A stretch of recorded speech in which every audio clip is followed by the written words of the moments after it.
ሰላም ጤና ይስጥልን ውድ የቻናላችን ተከታታዮች የፕሮግራማችን ቤተሰቦች ይህ አብዲራዋ ቲዩብ ነው። ፕሮግራማችንን ላይክ በማድረግ እንዲጀምሩ ላይክ ስታደርጉ የዚህም ፕሮግራም ተደራሽነት ተደማጭነት ከፍ ስለሚያደርግ ላይካችሁ ይጠቅመናል። ላይክ እያደረጋችሁ ፕሮግራማችንን እንድታደምጡ አዲስ ከሆናችሁ ቻናላችንን ዛሬ ለከፈታችሁ ዛሬ ማድመጥ ለጀመራችሁ የቻናላችን ተከታታዮች ሰብስክራይብ በማድረግ የደወል ምልክቷን በመጫን የቻናላችን ቤተሰብ እንድትሆኑ እንደ ሁሉ ጊዜው በአክብሮት ጥሪያችን እያቀረብን ይህንን ፕሮግራም ከሀገር ውጭ የምታደምጡ የቻናላችን ተከታታዮች ድጋፋችሁን በሱፐር ስቲከር ሱፐር ቻት ሱፐር ታንክስ ድጋፍ እንድታደርጉ በአክብሮት እየጋበዝን ታምራት ጥሪያችንን አክብሮ እንግዲህ ከሀገር ውጭ የሚያደምጠን ውድ የቻናላችን የዘውትር አድማጭ ላደረክልን የሱፐር ቻት ድጋፍ ከልብ እያመሰገንን ሌሎቻችሁም ተሳትፎ እንድታደርጉ በአክብሮት እንጋብዛለን። የዕለተ ማክሰኞ የመረጃ የመወያያ ፕሮግራማችንን በተለያየ ክፍል ይዘንላችሁ መተናል። የመጀመሪያ ክፍል ትኩረት የሚያደርገው እንግዲህ በኤሌት አንደርሰን የዝውውር ሂደት ከትናንት ንጋት አንስቶ አብዛኛው ሽፋን ያገኘ ሰፊ መወያያ ርዕስ ያስነሳ የሁለቱ ማንቸስተር ከተማ ክለቦች ጦርነት ግብግብ ይህን ተጫዋች ለማስፈረም የሚደረገው ጥረት ከየትኛውም ጊዜ በላይ አሁን ላይ በሁለቱ ክለቦች መካከል ፉክክሩ ከጊዜ ወደ ጊዜ ከፍ እያለ መምጣቱን የሚያሳዩ በርካታ መረጃዎች እየወጡ ነው የሚገኙት። ከእያንዳንዱ የመረጃ ምንጮች እንግዲህ ያገኘናቸው መረጃ በዚህ ፕሮግራም ወደ እናንተ የምናደርስ ነው የሚሆነው። የትኛው ቡድን ኤሌት አንደርሰንን ቢያስፈርም አንደኛ ተጠቃሚ ይሆናል፣ ሁለተኛ የበለጠ ቡድኑን የተሟላ የሚያደርገው ወደ የትኛው ቡድን ቢዘዋወር ነው። ከሁሉም በላይ ግን ይሄ ተጫዋች ለምን በዚህ ደረጃ ተፈላጊነቱ ከፍ አለ? አንደኛ በዚህን ሰዓት እንደምታውቁት ከየትኛውም አማካይ በላይ ከፍተኛ ገንዘብ የሚጠየቅበት እንግሊዛዊ አማካይ ነው። 100 ሚሊዮን ፓውንድ ያለፈው ሳምንት ማንቸስተር ሲቲ አቅርቦ በማሪናኪስ ቡድንና በአመራራቸው በቀጥታ ጥያቄው ኦፊሻሊ ቢቀርብም በማንቸስተር ሲቲ በኩል ምላሽ ለመስጠት ደቂቃዎችን ማሰብ አልፈለገም። በፍጥነት ነበር ኖቲንግሃም ፎረስት ጥያቄውን ውድቅ አድርጎ አይበቃኝም ከ100 ሚሊዮን ፓውንድ በላይ ከዚህ ተጫዋች ዝውውር እፈልጋለሁ በማለት ጥያቄያቸውን ውድቅ ማድረጋቸው የማንቸስተር ሲቲን ጥያቄ እንዳልተቀበሉት በስፋት ያለፈው ሳምንት ሲነገር ነበር። በዚህ ሳምንት ደግሞ ከወጡ መረጃዎች ውስጥ ማንቸስተር ዩናይትድ ዝውውሩን የመጥለፍ ሂደትና አሁንም ድረስ ማንቸስተር ዩናይትድ እዚህ ዝውውር ላይ እንደሚገኝ በተለይ የማንቸስተር ሲቲ የመጀመሪያ ጥያቄ ውድቅ ከሆነ በኋላ አሁን በኖቲንግሃም ፎረስት አጫርቶ ለመሸጥ ባሰቡት መሰረት እንግዲህ ማንቸስተር ዩናይትድ ከነስሙ ከነብራንዱ እንግዲህ እዚህ ዝውውር ላይ በቀጥታ መግባቱን አግሬሲቭ ሆኖ ከዚህ በፊት ፍላጎቶች ነበሩ። አሁን ግን በቀጥታ ድርድሩ ላይ መግባቱን በርካታ የታመኑ ዘጋቢዎች ይዘው እየወጡ ነው የሚገኙት። የመጀመሪያ ክፍል ፕሮግራማችን እንግዲህ ኤሌት አንደርሰን ማረፊያው የት ሊሆን ይችላል፣ ይሄ ተጫዋች በዚህ ደረጃ የተፈለገበትን እስቲ አንዳንድ የብቃቱን በቁጥሮች እያያያዝን በዚህ ተጫዋች ዙሪያ በዚህ ፕሮግራም ትኩረት እናደርጋለን። የሁለቱ የማንቸስተር ከተማ ክለቦች በእጅጉ የተፋጠጡበት የዝውውር ሂደት ነው። ምናልባት በዚህኛው የዝውውር መስኮት በእንግሊዝ እግር ኳስ ከፍተኛው ገንዘብ ሊከፈልበት የሚችለው ተጫዋች ኤሌት አንደርሰን ተብሎ በእጅጉ እየተጠበቀ ነው። ማረፊያዊቲውን እስቲ አብረን በጋራ ብንመለከት ይሆናል። ሁለተኛው ክፍል ፕሮግራማችን ትኩረት የሚያደርገው ኢንሳይድ አንፊልድን በተመለከተ ከትናንት ጀምሮ የተሰሙ መረጃዎችን ወደ እናንተ ተደራሽ ነው የምናደርገው። እስከዚህን ሰዓት ድረስ ይህ ፕሮግራም እስከሚደርሳችሁ ድረስ ያሉትን ሌተስት አፕዴቶችን ወደ እናንተ የምናደርስ ይሆናል በሊቨርፑል ዙሪያ። በተጨማሪም ወደ ለንደን ተጉዘን እንግዲህ ቼልሲ አንዳንድ አዳዲስ ሙከራዎችን ለማድረግ ከዛቪ አሎንሶ ጋር እየሞከረ ነው የሚገኘው። እነዚህን ጉዳዮች በቅድ መያዙን በትናንትናው ዕለት በስፋት እየወጡ ነው የሚገኙት። የኩኩሬያና የኤንዞም ጉዳይ እስካሁን እልባት አልተገኘለትም። ነገር ግን ኤንዞ ፈርናንዴስ ጥያቄዎች ከወደ ማድሪድ እስኪመጡ ድረስ ቼልሲዎችም ኤንዞም እየተጠባበቀ ነው የሚገኘው። ይሄም ጉዳይ እንግዲህ ከኤሌት አንደርሰን ዝውውር ጋር በነገራችን ላይ የኤንዞ ፈርናንዴዝ ዝውውር በቀጥታ ተያያዥ ይሆናል። እሱም ወደ በኋላ የምናነሳው ነው የሚሆነው። በአራተኛ ክፍል የሁሉም ክለቦች የዝውውር መረጃዎች ይኖሩናል። አርሴናልን ጨምሮ ቶትንሃም፣ ማድሪድ፣ ሁሉንም ክለብ ይዘን ደግሞ በአራተኛ ክፍል የምንመጣ ነው የሚሆነው። ይሄ ፕሮግራም ግን በአጠቃላይ ትኩረት የሚያደርገው ኤሌት አንደርሰን ማረፊያው የት ሊሆን ይችላል፣ ለምንድነው የተጫዋች በዚህ ደረጃ የተፈለገው የሚለውን ጉዳይ ከሻጩ ኖቲንጋም ፎረስት የመደራደር አቅማቸው ባላቸው በተለይ የቢዝነስ ተሞክሮ እና በዚህ ዘርፍ ላይ መቆየታቸውን ተከትሎ ማሪናኪስ ጠንካራ ተደራዳሪ እንደሆኑ የሚነገርላቸው ቆራጥ፣ በአንዳንድ መመዘኛዎች አምባገነን የሆኑ ባለቤት እንደሆኑ ይታወቃሉ።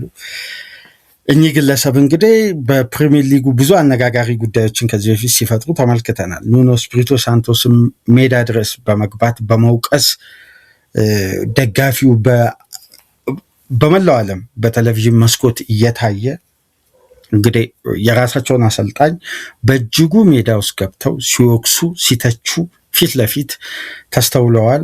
ከዛም በኋላ በጋዜጣዊ መግለጫ ወቅት ደግሞ ኑኖን ሳናሰናብት ቺል አናደርግም የሚል ቀጥተኛ አስተያየት በመስጠት እንግዲህ በተጠናቀቀ የውድድር ዓመት እንደ ኖቲንጋም ፎረስት ብዙ መከራዎችን ያየ ቡድን የለም። ኑኖን አሰናበተ። ከዛም በኋላ ወዳጃቸውን ፖስትኮግሉን አመጡ። ፖስትኮግሉም ተሰናበተ። ሼንዳይክ መጣ። ሼንዳይክም ተሰናበተ።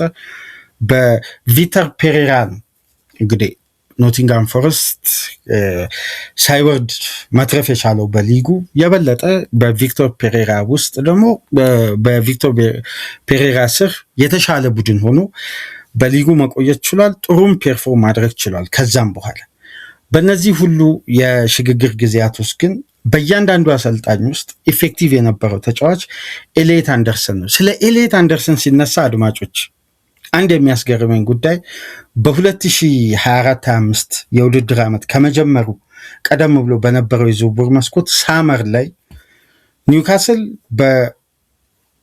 በፒኤስአር ከፍተኛ ቅጣት ሊተላለፍበት ዴድላይን ተቀምጦለት የመጨረሻ ቀናት ገደብ ተቀምጦለት አስገዳጅ የሆኑ ሽያጮች በገባበት ወቅት የአካዳሚ ተጫዋቾችን መሸጥ ለትርፋማ የሂሳብ መዝገብ ስለሚያስችል እንደነዚህ አይነት ጉዳዮች እንዲካሄዱ አስገዳጅ የሆነ ሽያጭ ውስጥ ገብቶ ነበር። በዛም ወቅት እንግዲህ ለሽያጭ አውጥቷቸው አንዳንድ ክለቦችን ድረስ በመጓዝ ፍላጎት የነበራቸውን ክለቦች የኒውካስል ተጫዋቾች በነበሩበት ወቅት በቀጥታ ሄደው ክለቦችን ግዙ በማለት ሁላ ጥያቄ አቅርበው የራሳቸውን ተጫዋች ለሌሎች ክለቦች ጭምር ጥያቄ ማቅረባቸው ይታወሳል። በዛም ወቅት ከባድ ውጥረት ውስጥ ኒውካስል በገባበት ሰዓት እንግዲህ በዛም ወቅት ነው እንደምታውቁት ኤሌት አንደርሰን የኒውካስል የታይምሳይድ የአካዳሚ ውጤት ነው።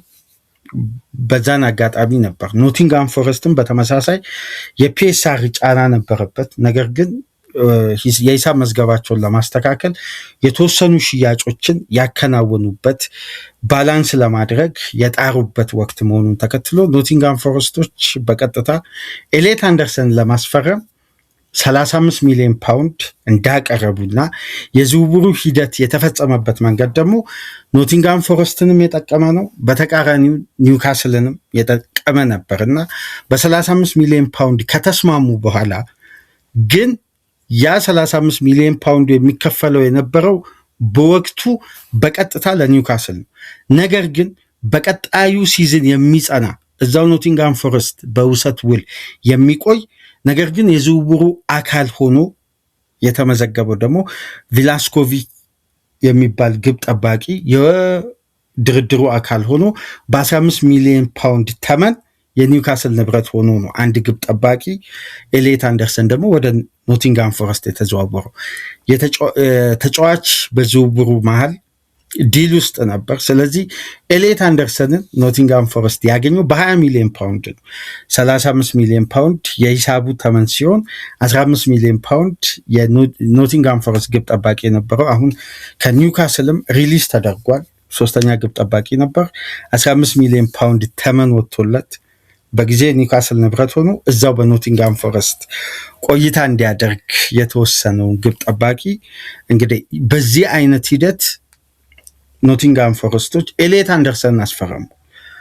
ከዛን ጊዜ አንስቶ እንግዲህ በአስደናቂ ብቃት የቋሚነትን ቦታ ማግኘቱን ተከትሎ በኒውካስል አስተማማኝ ተፈጥሯዊን ቦታ ለማግኘት ኤሊየት አንደርሰን በተለይ ከ2021-22 የውድድር ዓመት ወደ ዋናው ቡድን ካደገበት ጊዜ አንስቶ የቋሚነትን ስፍራ ለማግኘት ተቸግሮ ተጫዋቹ ከአጥቂ ጀርባ ተጫውቷል፣ በግራ ዊንግ ተጫውቷል፣ በቀኝ በአንዳንድ ጨዋታዎች ደግሞ በተለይ በሊግ ካፕ ጨዋታዎች የበለጠ የ8 ቁጥር ተጫዋች ሆኖ መጫወት ችሏል። ግን በኤዲ ሃው የስልጠና ዘመን ነጥሮ መውጣት አልቻለም። በኒውካስል ቤት ወደ ኖቲንጋም ፎረስት መዘዋወሩ ግን የተጫዋቹ ህይወት ፕሮፌሽናል የጨዋታ ዘመኑ የተቀየረበት ዕለት ይመስላል። ምክንያቱም ይሄ ተጫዋች ወደ ኖቲንጋም ፎረስት ተዘዋወረ። በእንግሊዝ ምድር እንግሊዛዊ ተጫዋች ሆኖ የመጨረሻ ውዱ ተጫዋች ሊሆን ይሄ ዝውውር መስኮት በአንገብጋቢ ሁኔታ ሁለት ካፒታላቸው ከፍ ያሉ በቅርብ ጊዜያት ውስጥ አስደናቂ ታሪኮችን የሰሩ በሊጉ በታሪክ ከፍተኛ የበላይነት ለረጅም ጊዜያት ያስመዘገበው ማንቸስተር ዩናይትድ፣ በቅርብ ዓመት ውስጥ ሊጉን ዶሚኔት ያደረገው ማንቸስተር ሲቲ ሁለቱ የሊጉ ጠንካራና ሀያላን ክለቦች ናቸው። እንግዲህ ከኖቲንጋም ፎረስት ተወካዮች ጋር ከነጋስፔር ኤዱ ጋር ፊት ለፊት ድርድሮችን የጀመሩት አሁን ባለው ሁኔታ ከሆነ ሲቲ የተሻለ አድቫንቴጅ እንዳለው አብዛኛው የመረጃ ዘጋቢዎች ቢያነሱ፣ ዩናይትድ ግን ይሄን ዝውውር ሃይጃክ የማድረግ የመጥለፍ እዚህ ዝውውር ላይ የተሻለ ክፍያ ይዞ የመቅረብም ሁኔታን እያዘጋጁ መሆኑን ግን ተያይዞ ተነስቷል። ትናንትና የኔ ነው ባለው መረጃ መሰረት ጂሚ ጃክሰን ይባላል፣ የዘጋርዲያን ዘጋቢ ነው። አመሻሹን ማንቸስተር ዩናይትድ በኤሊየት አንደርሰን ላይ ያለውን ተስፋ የበለጠ ያለመለመ የማንቸስተር ሲቲ የመጀመሪያ ጥያቄ ውድቅ የሆነበት ሂደትና አሁን ሁለቱም ክለቦች በቀጣይ በሚያቀርቡት የክፍያ ስርዓት ኖቲንጋም ፎረስት አጫርቶ ተጫዋቹን ለመሸጥ ተጨማሪ ይሄ የተለያዩ ክለቦችን ጥያቄ ሲቲን የመጀመሪያውን ጥያቄ ውድቅ እንዳደረገ ሌላኛው ክለብ መጥቶ በተሻለ ክፍያ ጨረታውን ክፍያውን ከፍ እንዲያደርግ በር የሚከፍት አይነት አሰራርን ነው ኖቲንጋም ፎረስቶች እየተጠቀሙ የሚገኙት እና አሁን ላይ ማንቸስተር ዩናይትድ ዳግም ወደ ኤሊየት አንደርሰን ዝውውር ትኩረቱን እንዲመልስ የኖቲንጋም ፎረስት የማንቸስተር ሲቲን ጥያቄ ውድቅ ያደረገበት ሂደት በር ከፍቷል በማለት እንግዲህ የኔ ነው ባለው መረጃ መሰረት እዛው የማንቸስተር ከተማ ሪፖርተር የዘጋርዲያን ዘጋቢ ሰፋ አድርጎ በዚህ ጉዳይ ላይ ዝርዝር ነጥቦችን አንስቷል። ማንቸስተር ዩናይትድ ግን በስተመጨረሻም እንዴት ወደ ኤሊየት አንደርሰን ሊመለስ ቻለ? አሁን ዋነኛው ነጥብ ይሄ ነው። የእሁዱ ምርጫ በስፔን ዋና ከተማ ማድሪድ የዓለማችን ትልቁን ክለብ ሪያል ማድሪድን በቀጣይ 4-5 ዓመት በፕሬዝዳንትነት የሚመራውን ሁለት እጩዎችን ለመምረጥ በተደረገው የምርጫ ሂደት እንግዲህ ፍሎሬንቲኖ ፔሬዝ አሸንፈው በቀጣይ ማድሪድን ለመምራት ዳግም በፕሬዝዳንትነት እንደሚቀጥሉ ምርጫውን አሸንፈው ተረጋግጧል። ከዛም በኋላ የጆዜ ኦፊሻል የሪያል ማድሪድ ቅጥር መፈጸም ነበረበት። ያ ሂደትም ተፈጸመ። ከዛም በኋላ ሞሪኖ በማድሪድ ቤት የማይነኩ ተጫዋቾችን በተወሰነ መልኩ የማድሪድ ውስጥ አዋቂዎች ማውጣት ጀመሩ። ከተጠቀሱ ተጫዋቾች መካከል አውሬሊዮ ቹዋሚኒ በአማካይ ስፍራ የማይነካ ተጫዋች መሆኑን በርካታ የስፔን ሚዲያዎች ማርካንም ዳሪዮስም እና ኤልቼግኒቶም ይዘው መውጣት ጀመሩ። ስለዚህ ማንቸስተር ዩናይትድ አውሬሊዮ ቹዋሚኒ ላይ የነበረው ተስፋ ይሄ ምርጫ መካሄዱ፣ ይሄ የፍሎሬንቲኖ ፔሬዝ ስልጣን ላይ መምጣት፣ የጆዜ ሞሪኖ ቅጥር የአውሬሊዮ ቹዋሚኒን ተስፋ በዩናይትድ በኩል ያጠፋ የገደለ ነበር። ስለዚህ ዩናይትድ በቦታው ላይ ኳሊቲ ያለው ክላስ ያለው አስተማማኝ ተጫዋች ስለሚፈልግ አማራጩን በገበያ ላይ እንግዲህ ስፖቱን ወደ ሌላ ተጫዋች ማዞር ነበረበት። በዚህ አጋጣሚ ደግሞ ማንቸስተር ሲቲ እና ኖቲንጋም ፎረስት መካከል የሚደረገው የመጀመሪያው ስቴጅ ድርድር ያለ ስምምነት የቀረበው ክፍያ ተቀባይነት ሳያገኝ ሲቋረጥ እንደነዚህ አይነት አጋጣሚዎች ሲፈጠሩ በቀጥታ ነበር ማንቸስተር ዩናይትድ በቀጣይ ቀናት ኤሌት አንደርሰን ዝውውር ላይ አግሬሲቭ ሆኖ ለመግባትና ተጫዋቹን ለማስፈረም መንቀሳቀስ የጀመሩት። እንደውም ቶክ ስፖርትንና የአትሌቲክስ ፖድካስትን ትናንት አመሻሽ ላይ የተለቀቁትን በደንብ ላደመጠ ይሄ የዝውውር ሂደት ሲቲ አድቫንቴጅ አለው። አሁን ይሄን እዚህ ጋር ግልጽ አድርጎ ማለፍ ያስፈልጋል። ሲቲ አድቫንቴጅ አለው። አድቫንቴጅ አለው ማለት ግን ማንቸስተር ዩናይትድ ዝውውሩን መጥለፍ አይችልም ማለት አይደለም። በደንብ ሊጠልፍ የሚችልበት እድሉ ሰፊ ነው በተመሳሳይ። ምክንያቱም የኖቲንጋም ፎረስት አመራሮች በዚህም ወቅት አሁን በፕሪሚየር ሊጉ ካሉ አማካዮች ለምሳሌ ከደክላን ራይስ፣ ሞሲስ ካሴዶ፣ ኤንዞ ፈርናንዴዝ እነዚህ ተጫዋቾች ሁሉ 100 እና ከዛ በላይ ክፍያ የተከፈለባቸው ነው። ወደ ከ100 ሚሊዮን ፓውንድ በላይ ለምሳሌ ዴክላን ራይስ ወደ 105 ሚሊዮን ፓውንድ፣ ኤንዞ ፈርናንዴዝ ወደ 107 ሚሊዮን ፓውንድ፣ ሞሲስ ካሴዶ 115 ሚሊዮን ፓውንድ ተከፍሎባቸዋል። በወቅቱ እነዚህ ተጫዋቾች ከነበራቸው ሚና አስተዋጽኦ እንደ ቡድን ካበረከቱት የሜዳ ውስጥ አስተዋጽኦና በተለይ በቁጥሮች በተደገፈ አናላይዝ ተደርጎ በወቅቱ እነዚህ ሶስት አማካዮች ያ ክፍያ ሲከፈልባቸው ከነበራቸው ፐርፎርማንስ አሁን ኤሌት አንደርሰን ያስመዘገበው ቁጥር ይበልጣል። አሁን ከባዱ ጉዳይ እዚህ ጋር ነው ለሁለቱም ክለቦች። ይሄ አናላይዝ የተደረገበት የተጫዋቹ ብቃት አሁን ላይ የማሪናኪስ ስታፎች በጭራሽ በዚህ ዋጋ መሸጥ የለበትም። 100 ሚሊዮን ፓውንድ ለሌሎች ተጫዋቾች የተከፈለበት አይነት ክፍያ ሊከፈለው አይገባም፣ ከዛ በላይ ይገባዋል። ምክንያቱም እነዚህ ተጫዋቾች 105 107 115 ሲከፈልባቸው ከነበራቸው ብቃትና አስተማማኝነት አሁን ላይ ኤሌት አንደርሰን እየሰጠ ያለው ብቃት የበለጠ የተሻለ ነው በማለት ስለ ተጫዋቹ ፐርፎርማንስ አናላይዝ ተደርጎ አንደኛ ፈላጊ ክለቦች ያላቸው አቅም ፓወር፣ የገንዘብ አቅም የማውጣት ለማስፈረም ያላቸው ፍላጎትን ተመልክተው፣ ሁለተኛ ደግሞ ከተጫዋቹ ውጤታማ የ2 ዓመት ቆይታ በኋላ የመጣ ጥያቄ ስለሆነ አንደኛ 23 ዓመቱ ላይ ነው የበለጠ የሚያስፈርመው ክለብ ይህን ተጫዋች ቢያንስ በትንሹ ለ8 ለ7 ዓመት በሃይ ኳሊቲ ስታንዳርድ ባለበት ብቃት ሆኖ መገልገል ይችላል። የተጫዋቹ ጤንነት፣ አስተማማኝነት በፕሮፌሽናል ኬሪየሩ ከኒውካስል አንስቶ የጉዳት ታሪኩ በጣም አነስተኛ ነው። በጣም አነስተኛ የሆነ ተጫዋች ለምሳሌ የተጫዋች ከተጠናቀቀው የውድድር ዓመት ከ2025/26 የበለጠ በ2024/25 የነበረው ደቂቃና በሜዳ ውስጥ የቆየበት ደቂቃ የተጠናቀቀው የውድድር ዓመት ከፍ ይላል። ከ2024/25 የተጠናቀቀው የውድድር ዓመት 25/26 ደቂቃዎች ከፍ ይላሉ። በሁለቱ የውድድር ዓመታት ራሱ ያለውን የደቂቃ ልዩነት ብትመለከቱ 1634 ደቂቃ ልዩነት አለ። ተጫዋቹ የበለጠ አሁን ተብላልቶ የበቃ ተጫዋች መሆኑን ኖቲንጋም ፎረስቶችም ያምናሉ፣ ማንቸስተርም ሲቲም ያምናሉ። ስለዚህ አሁን የተጫዋቹ ቢዲንግ ዋር ነው በቀጣዩ የሚጠበቀው። በእነዚህ 3 ተጫዋቾች ደረጃ የበለጠ በዚህ ዕድሜ ላይ ይሄ ተጫዋች ሊከፈልበት ይገባል ብለው ደግሞ እንዲያምኑበት ያደረጉ አንዳንድ የስካውት ሪፖርቶች አሉ። በተለይ ሲዝናል ሪቪው የዚህ ተጫዋች በነገራችን ላይ በእንግሊዝ እግር ኳስ በቅርብ ዓመት ውስጥ አንዳንድ ያላየናቸው ፍጹም አስደናቂ የሆኑ ብቃቶችን በኤሌት አንደርሰን በኩል እንመለከታለን። የተሟላ ተጫዋች ነው። እንደ 6 ቁጥር አንድ ቡድን መገልገል ይችላል። በተጨማሪም ቦክስ ቱ ቦክስ ኢንድ ቱ ኢንድ ጌም የ8 ቁጥር ተጫዋች ሆኖ በበለጠ ማገልገል ይችላል። በፊዚካሊቲም ጌም አግሬሲቭም በመሆን ቴክኒካሊም ከኳስ ጋር ያለው እንቅስቃሴ የኤሌት አንደርሰን የተሟላ አማካይና የበለጠ ተፈላጊነቱን ከፍ አድርጓል። ለምሳሌ እነዛ ሶስት አማካዮች ከ100 ሚሊዮን ፓውንድ በላይ የተከፈለባቸው ተጫዋቾችን በቀጥታ አናላይዝ ብናደርግ ለምሳሌ ሞሲስ ካሴዶ ያለው አግሬሲቭ እና ዲፌንሲቭ አክሽኑ አስተማማኝ፣ አታኪንግ አክሽኑ ግን በዛው ደረጃ አስተማማኝ አይደለም። ኤንዞ ፈርናንዴዝ የበለጠ ክሬቲቪቲውና በማጥቃት ባህሪው ላይ ያለው ቪዥን ነው ፍጹም አስደናቂ የሚሆነው።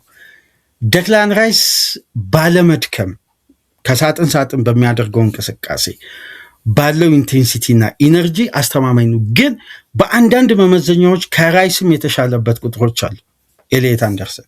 አሁን የነዚህ ተጫዋቾችም ድምር ውጤት ነው ተብሎም ስለሚታሰብ ነው የአንድም ቡድን የአማካይ ክፍል ክፍተት ብቻ አይደለም ጥራትም ለማሳደግ።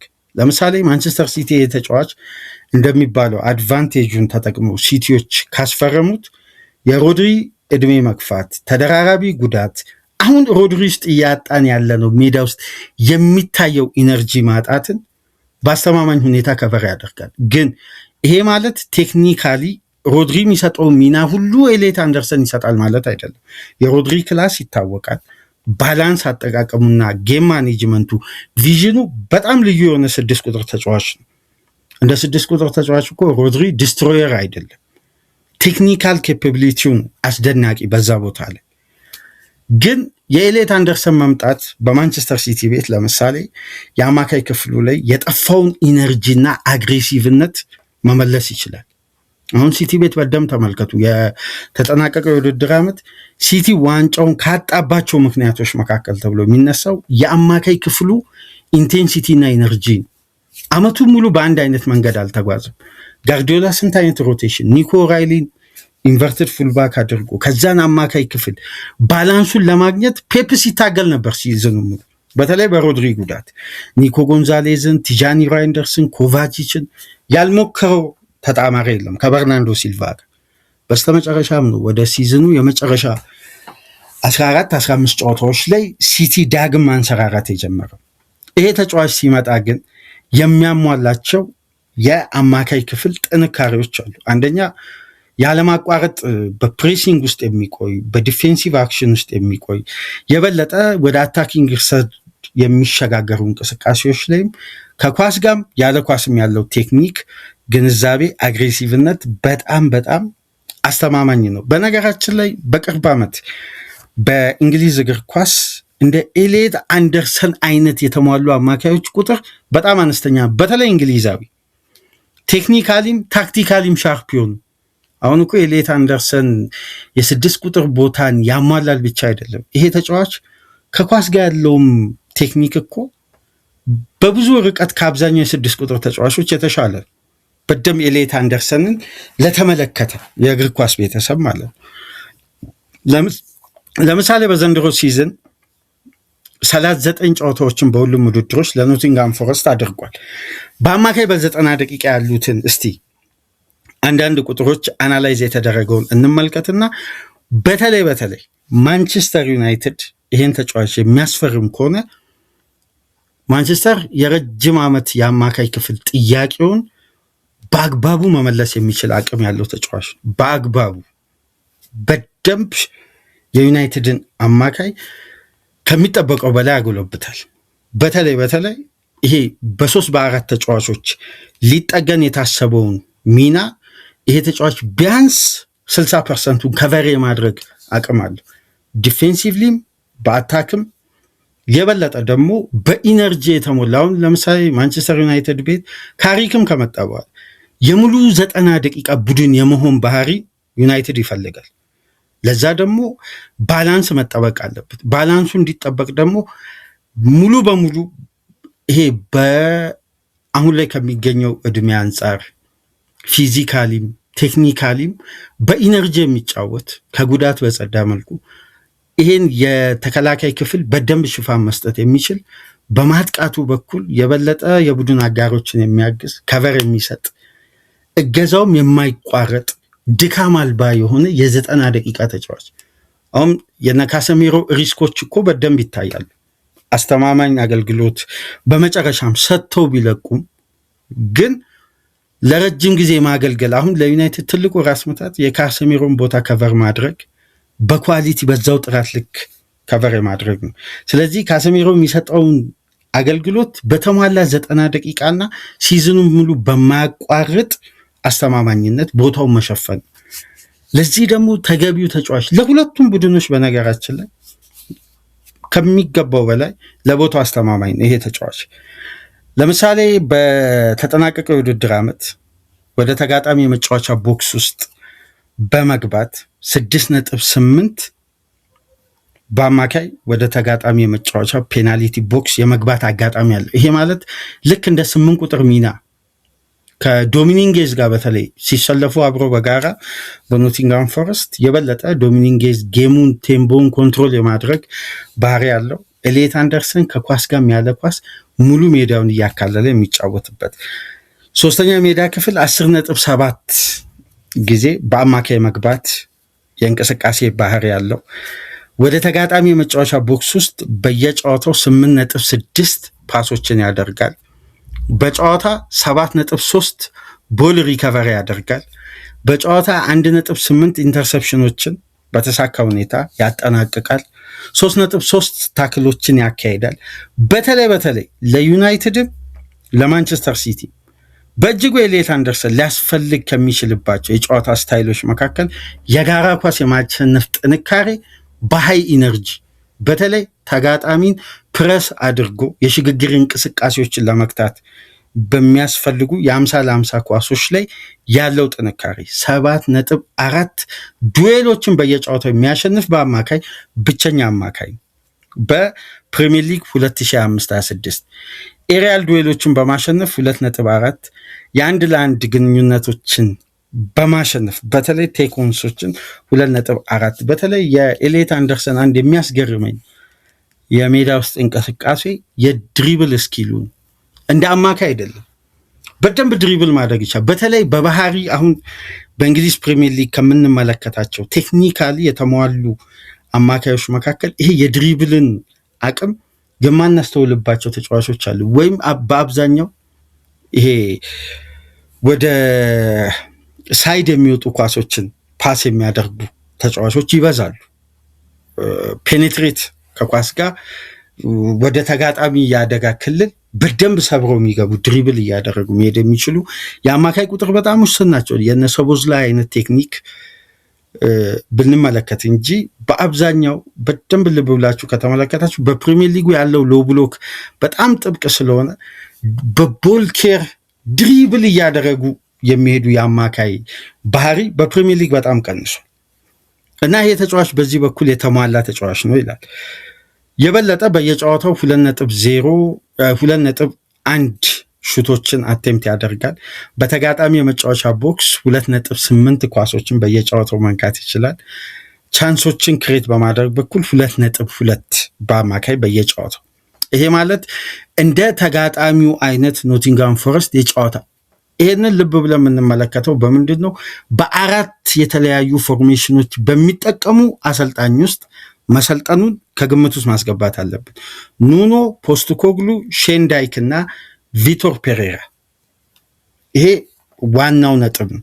በእነዚህ አራት አሰልጣኞች ውስጥ ተመሳሳይነት ኮንሲስታንሲ ማሳየት በእጅጉ ከባድ ነው። ለዛ ነው የኤሊየት አንደርሰን ተመራጭነት በእጅጉ ከፍ ያለው። በዘንድሮ የውድድር ዓመት ለምሳሌ በፕሪሚየር ሊግ ከየትኛውም አማካይ በላይ ከፍተኛ ኳሶችን የነካ ተጫዋች ቢኖር ኤሊየት አንደርሰን ነው። 2702 ኳሶችን በመንካት ፓስ አቴምቱ 1954 በማድረግ በሊጉ አራተኛ ነው።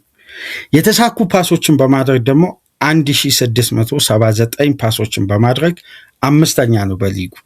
ይሄ በኖቲንግሃም ፎረስት ደረጃ ተለዋዋጭ በሆኑ ባህሪ የሚያሰለጥኑ አሰልጣኞች እየተለዋወጡ አራቱም የተለያየ ሲስተም ነው ያላቸው።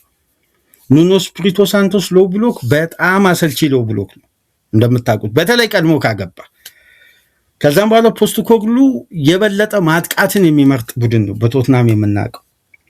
ከዛም በኋላ ሼን ዳይክ ለኑኖ ስፒሪቶ ሳንቶስ የቀረበ ግን ሌላ ሎው ብሎክ ቅርጽ ያለው። ቪቶር ፔሬራ ካሰላለፍም ካጫወትም ከጨዋታ ስታይልም አመራረጥ ጋር ፍጹም ግን ደግሞ ከነዚህ አሰልጣኞች ጋር ሌላ ባህሪ ያለው የስልጠና ሂደትን የሚጠቀም ነው። ስለዚህ ይሄ ተጫዋች በእነዚህ አራት አሰልጣኞች ውስጥ ተመራጩ ነው። ቦታውን ሳያጣ በአስተማማኝነት ያን ኮንሲስታንሲ ከሰጠ ኤሌት አንደርሰን ለየትኛውም ዲፌንሲቭሊም ኦፌንሲቭሊም ታክቲክን ለሚጠቀም ቡድን አስተማማኝ ነው ማለት ነው። 45 ቻንሶችን ክሬት በማድረግ በሊጉ 8ኛ ነው። አሁን በዋነኝነት የዚህ ተጫዋች ዲፌንሲቭ አክሽን ነው እንግዲህ በቁጥሮች የበለጠ ይህን ተጫዋች ተመራጭ የሚያደርገው። ለምሳሌ በፕሪሚየር ሊግ ፖሴሽኖችን 3ኛ ሜዳ ክፍል በማሸነፍ 131 ፖሴሽኖችን ያሸነፈ ብቸኛ ተጫዋች ነው። አንደኛ ነው። በዚህ ቦል ሪከቨሪ በማድረግ በሊጉ 2ኛ ነው። 268 ቦል ሪከቨሪ ያደረገ ሁለተኛ ተጫዋች ነው። የተሳካ ታክሎችን በማድረግ በሊጉ 3ኛ ነው፣ 92። የበለጠ ደግሞ በዲፌንሲቭ አክሽን አስተማማኝነቱ የቱ ጋር ነው? የጋራ ኳሶችን በማሸነፍ 245 የጋራ ኳሶችን ያሸነፈ ብቸኛ ተጫዋች ነው። እነዚህ ቁጥሮችን ስንመለከት ኤሌት አንደርሰን ለየትኛው ቡድን ነው አሁን ላይ ለሲቲ ቢፈርም አይ ለሲቲ ሲስተም አይሆንም የምንለው፣ ለዩናይትድ ቢፈርም ለዩናይትድ ሲስተም አይሆንም የምንለው? ተጫዋቹ የተሟላ የማጥቃትም የመከላከልም አቅሙ በዚህን የምንመለከተው ቁጥሮች ሁሉ አስተማማኝነት አለው።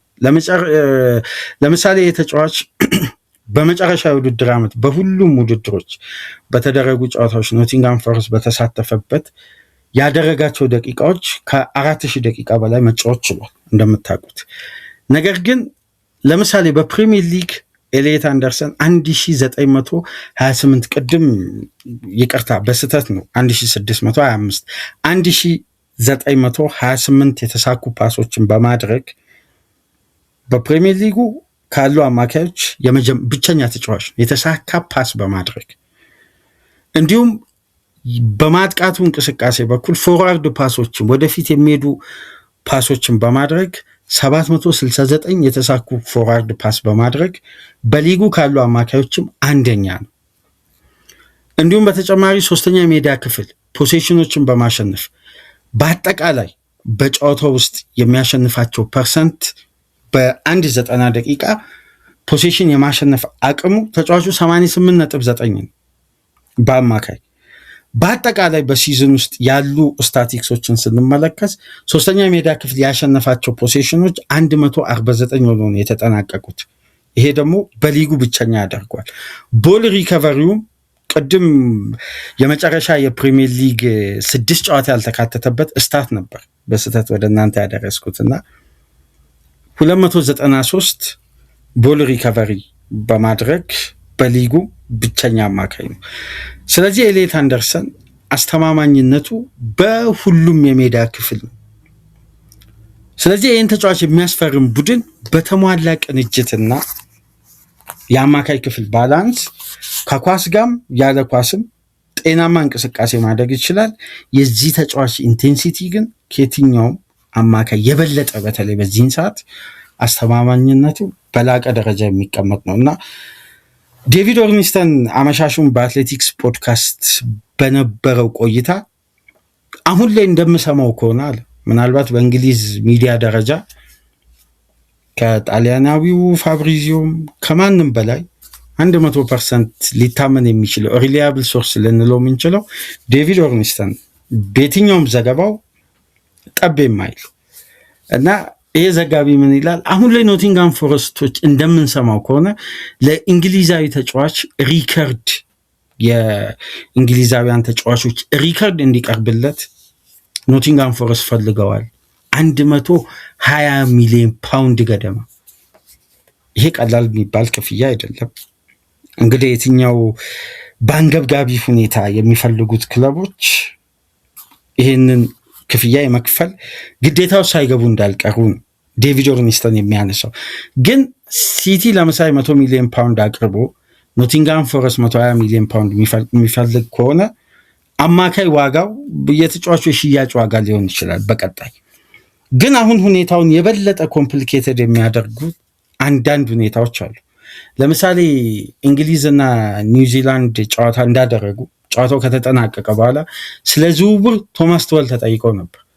ማንኛውም ተጫዋች በእንግሊዝ ብሔራዊ ቡድን አባል የሆነ የዝውውር ጥያቄዎች፣ የዝውውር ሂደቶች ያሉባቸው ተጫዋቾች ከቶርናመንቱ በፊት ያጠናቅቁ ወይም ከቶርናመንቱ በኋላ የሚያጠናቅቁት በጭራሽ በውድድሩ መሀል ላይ ይሄን ሂደት አንፈቅድም አለ፣ ዘጋው በሩ።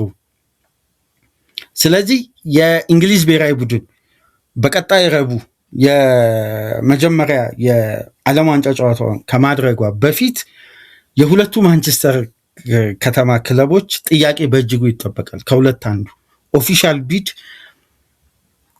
በፍጥነት በተቀላጠፈ ሁኔታ ይሄ በማይረዝም ድርድር በተቀላጠፈ መልኩ ሊያጠናቅቅ የሚችል አይነት ክፍያ ኖቲንግሃም ፎረስት ውድቅ የማያደርገውን በተጫዋቹም በኩል ያለውን ሁኔታ የሚያጠናቅቅ። ምክንያቱም አሁን ላይ በተጫዋቹ በኩል ያሉ መረጃዎች እስካሁን ድረስ በተጨባጭ የወጡ ምንም አይነት መረጃዎች የሉም። ከዚህ በፊት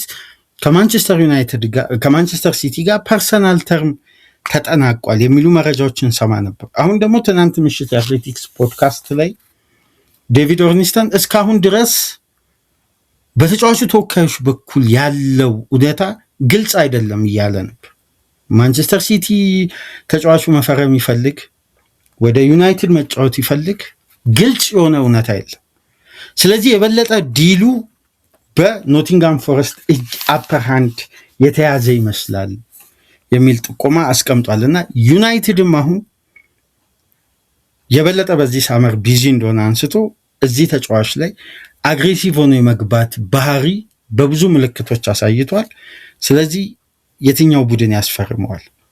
ሲቲ አሁንም አድቫንቴጁ ከፍተኛ ነው፣ ግን ዩናይትድ ሃይጃክ የማድረግ ቻንስ በዛው ልክ በዩናይትድ እጅ አለ። ግን በቶክ ስፖርት ደግሞ ያደመጥነው ሌላ ተጨማሪ ተጨባጭ መረጃ አለ። ሁለቱም ክለቦች ለምሳሌ ማንቸስተር ዩናይትድ የኤሌት አንደርሰንን ዝውውር የማያሳካ ከሆነ ወይም ወደ ማንቸስተር ሲቲ የሚዘዋወር ከሆነ በቀጥታ ፕላን ቢው ሳንድሮ ቶናሊ ነው።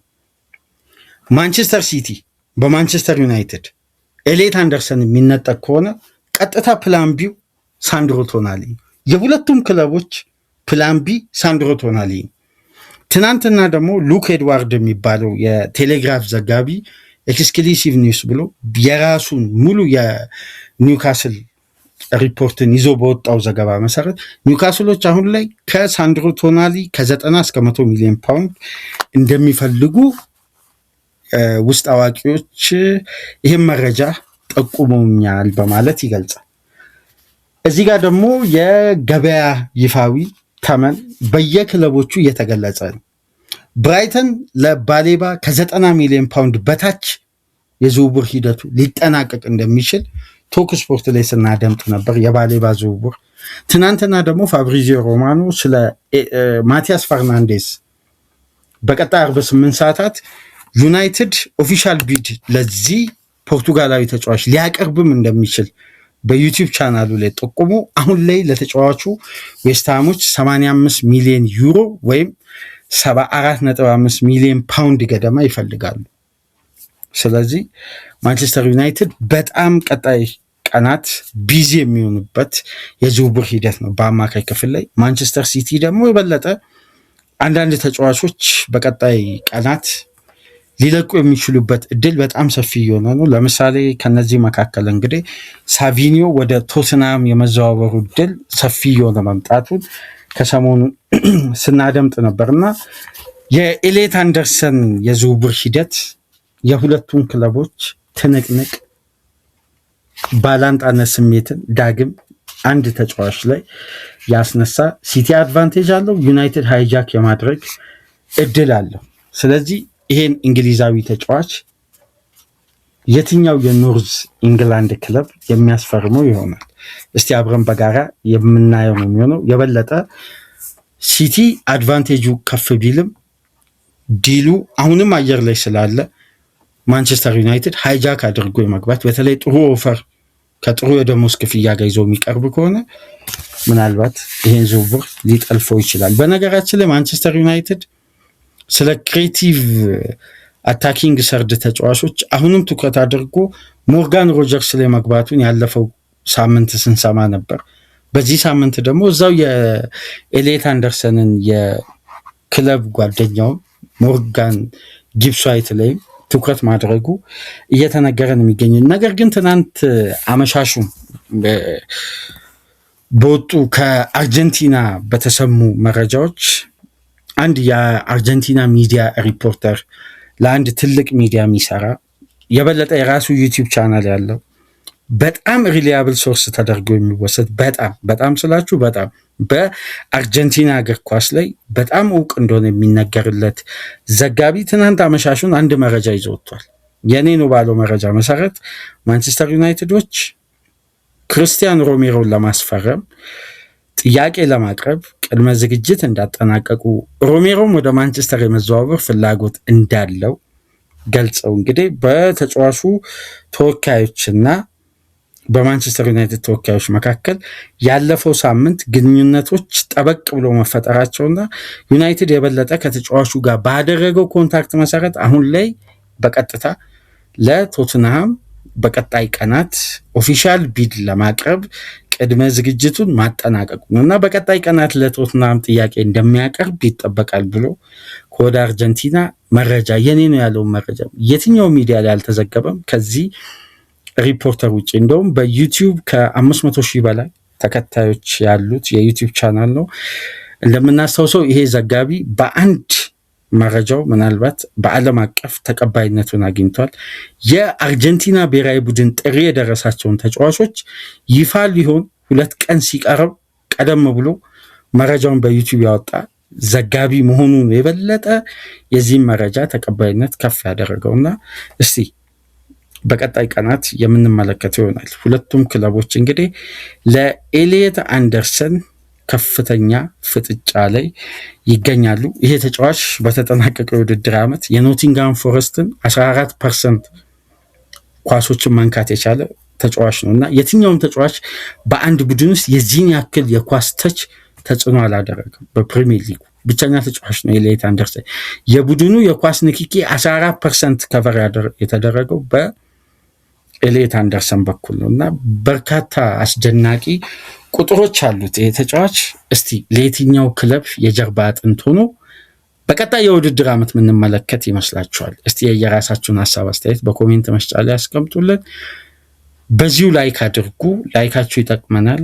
ላይክ ስታደርጉ ተደራሽነቱን ተደማጭነቱን ከፍ ስለሚያደርግ ላይካችሁ ይጠቅመናል። ላይክ አድርጉ።